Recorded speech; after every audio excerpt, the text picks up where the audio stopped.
अरे का ए भौजी का हो? हई सड़िया कैसन अझुराइल रहता ये भौजी। अरे यह कुल तू देखत रहेला आए पढ़े लिखे के नहीं खे। का हमार मन ना बका।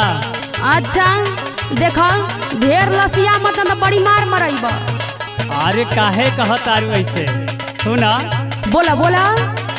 भोरब भौजी सड़िया अझुराइल रहेला का करेलू ओठ ललिया रोजो रहल रहेला।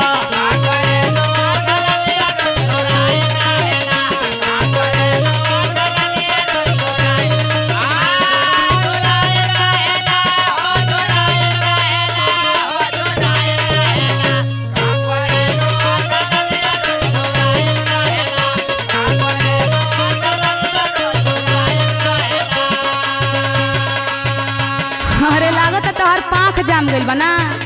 अरे काहे ऐसे कहता है। देखा पढ़ाई लिखाई पर ज्यादा ध्यान दो आई कुल पर मत ध्यान दो न तो बिगड़ जीवा। हमार बात सुना। सुनावा। सेज पर देखी सैया सपना तभी टूर जाला। सेज पर देखी सैया सपना तभी टूर जाला। एहमे केमिकल परे ललिया उड़ जाला। तो बहाना बा। पढ़ेला ना ये कुछ जाने के चाहिए। अच्छा अच्छा हमें सिखावत तारे।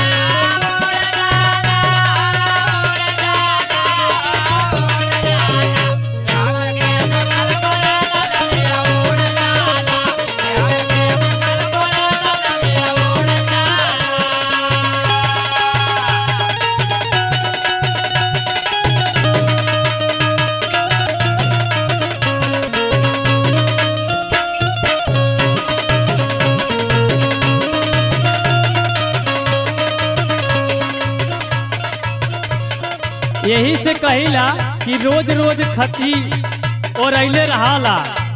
देखा ढेर तू दिमाग मत लगावा अभी बड़ी छोट बाड़ा का समझल। अच्छा हमरा के समझावत तारू। अरे हाँ हो ज्यादा पढ़े लिखे में ध्यान दो इस सब में ध्यान मत ला। तो सुना। बोला बोला। दिन भर में कई बार ले लू अंगड़ैया। ई कुल का देखत रहेला हो आए एकदम पगला गई बड़ा।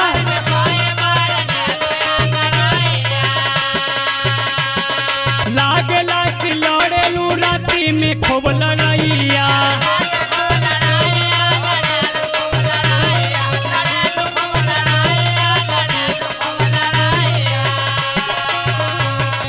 कपल खाना कुल जना लखाइल रहेला।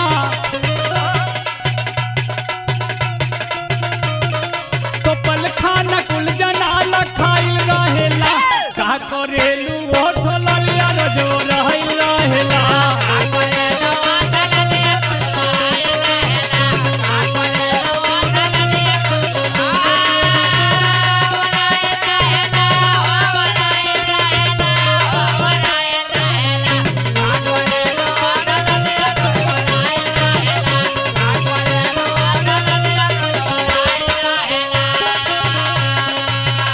देखा तू हमारा पीछा मत पड़ा समझला। अपन काम पर ध्यान द का बुझला। अरे हम देखली है कि बैठल बालू काहे ऐसन एक नाते पूछ देली तो काहे मन गलत बका। अरे सुना हमार बात सुना। सुनावा। झूठ ही विकास देवरू करेला तू शक हो।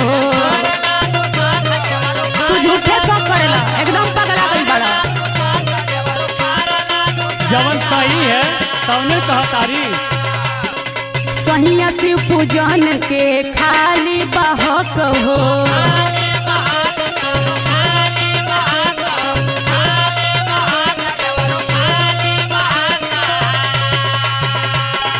सुनत रहना ध्यान से।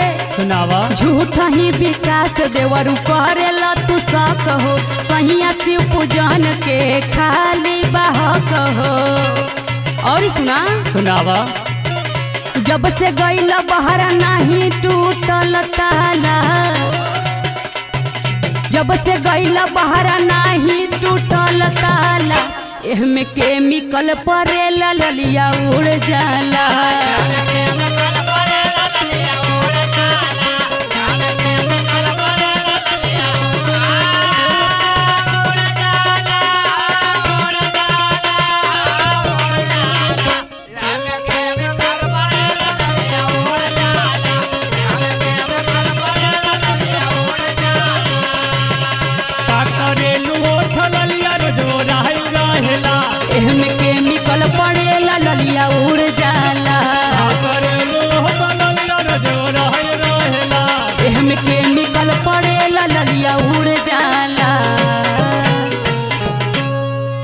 पगला मत, अभी बड़ी छोट बड़ा।